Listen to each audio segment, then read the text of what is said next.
नमस्कार, मैं हूं कुमार अनिल। महात्मा गांधी की आत्मकथा सत्य के साथ मेरे प्रयोग, इसकी 21वीं कड़ी लेके मैं आपके सामने उपस्थित हूं। पिछली कड़ी में हम लोगों ने देखा था कि किस प्रकार पढ़ाई के दौरान वहां हर तीन चार दिनों के बाद भोज का आयोजन होता था और उसमें जो शराब पीने वाले छात्रों का जो ग्रुप होता था, उसमें हर ग्रुप चाहता था कि गांधी उनकी टीम में रहें, जबकि गांधी शराब नहीं पीते थे। तो आज की कड़ी में हम बात करेंगे, आज की कड़ी भी बड़ा रोचक है कि महात्मा गांधी पढ़ाई के दौरान गणेश परिक्रमा के खिलाफ थे।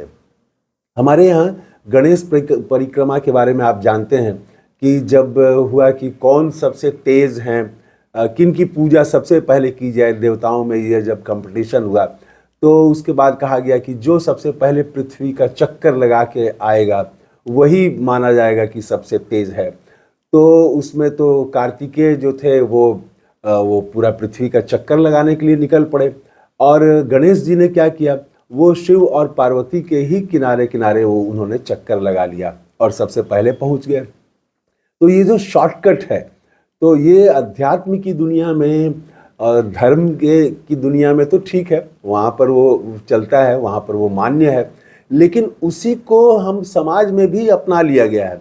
समाज में भी, भारतीय समाज में भी और हर समाज में ही वो शॉर्टकट का तरीका अपना लिया गया है कि जो जितना शॉर्टकट कर ले उसको उतना बुद्धिमान माना जाता है। इसीलिए आजकल व्हाट्सएप यूनिवर्सिटी भी आ गया है। तो आजकल के जो छात्र हैं वो मूल किताब नहीं पढ़ना चाहते हैं।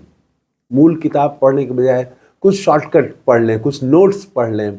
कॉपी पेस्ट एक नया शब्द आ गया है, तो वो कॉपी पेस्ट का ज़माना आ गया है। गांधी जी उस समय तो कॉपी पेस्ट था नहीं, लेकिन कॉपी पेस्ट रहता तब भी उसके विरोधी थे और शॉर्टकट के वो विरोधी थे। पढ़ाई में गणेश परिक्रमा के वो विरोधी थे। कैसे, यही बात आज सामने आएगी, साबित होगी। तो वो कहते हैं कि लॉ की जो पढ़ाई थी वहाँ पर इंग्लैंड में, वो बहुत सरल थी और बहुत आसान थी उसकी पढ़ाई। उसके शिक्षक भी बड़ा उदार थे, परीक्षा बहुत आसान होते थे, प्रश्न पत्र प्रश्न जो पूछे जाते थे वो बहुत आसान होते थे। दो परीक्षाएं होती थी, एक रोमन लॉ की और दूसरे इंग्लैंड के कानून की। तो गांधी जी लिखते हैं अपनी आत्मकथा में कि रोमन लॉ की जो है, और हर दोनों परीक्षाओं के लिए कुंजी मिलती थी, शॉर्टकट नोट्स मिलते थे। तो वो लिखते हैं कि रोमन लॉ की परीक्षा जो है वो 15 दिन में नोट्स पढ़ के लोग परीक्षा पास कर जाते थे और उसमें जो है वो 95 से 99% तक छात्र पास हो जाते थे, वही 15 दिन नोट्स पढ़ के पास हो जाते थे। उसके शिक्षक भी, परीक्षार्थी भी बड़ा जो परीक्षक थे वो बड़ा उदार होते थे और खुल के नंबर देते थे।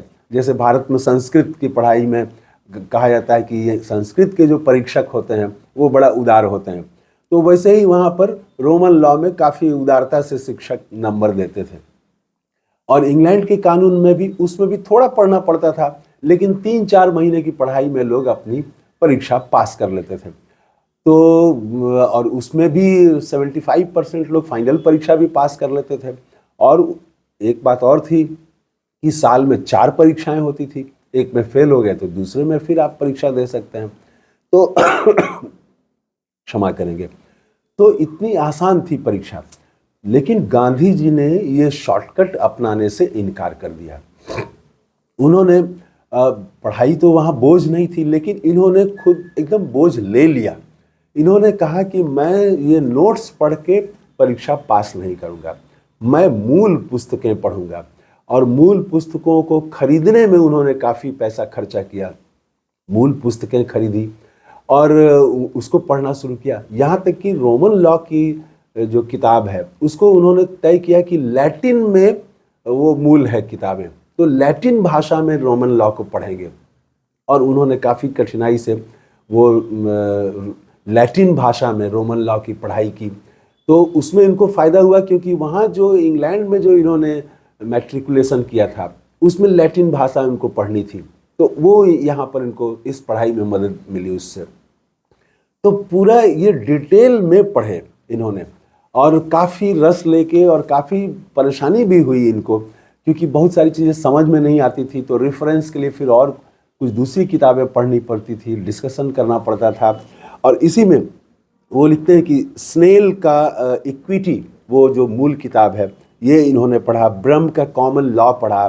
तो ऐसी बहुत सारी किताबें पढ़ी और जो मूल है उसको उन्होंने जानने की कोशिश की कि मूल में क्या कहा गया है। शॉर्टकट से इनकार कर दिया। आज हम देखेंगे कि हमारे यहाँ तो पूरा जो कोचिंग सिस्टम है, तो वो पूरी पढ़ाई, पूरा जो हमारा ज्ञान का सिस्टम है, वो पूरा सिस्टम ही शॉर्टकट पर हो गया है। और जो जितना शॉर्टकट के जरिए पास कर ले परीक्षा, उसको ही उतना बुद्धिमान माना जाता है। पूरी प्रतियोगिता परीक्षा जो है वो इसी पर है। वो 1.5 घंटे और 1 घंटे की प्रतियोगिता परीक्षा में क्या टेस्ट होगा? तो कौन शॉर्टकट?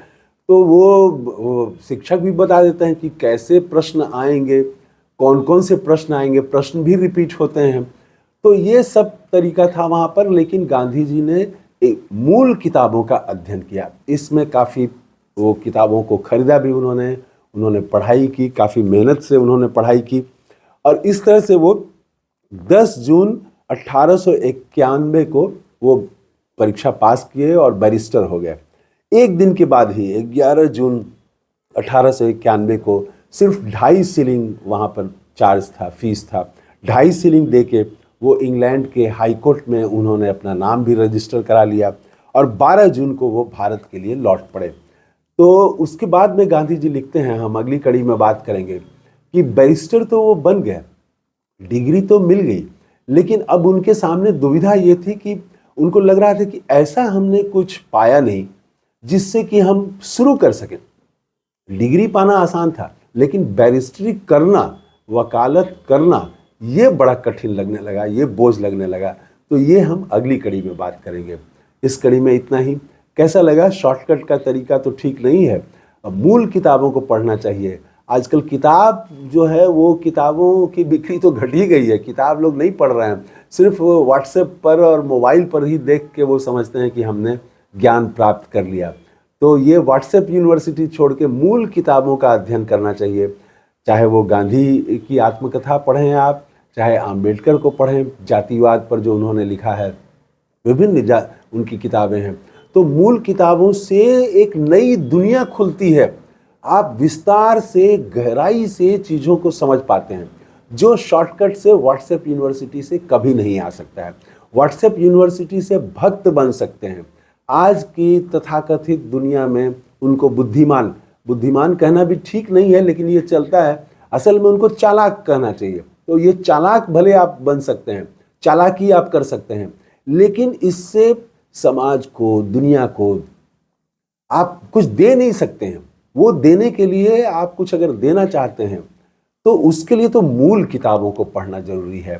तो इस कड़ी में इतना ही। कैसा लगा कमेंट करके बताइएगा। थैंक यू, धन्यवाद, जय हिंद।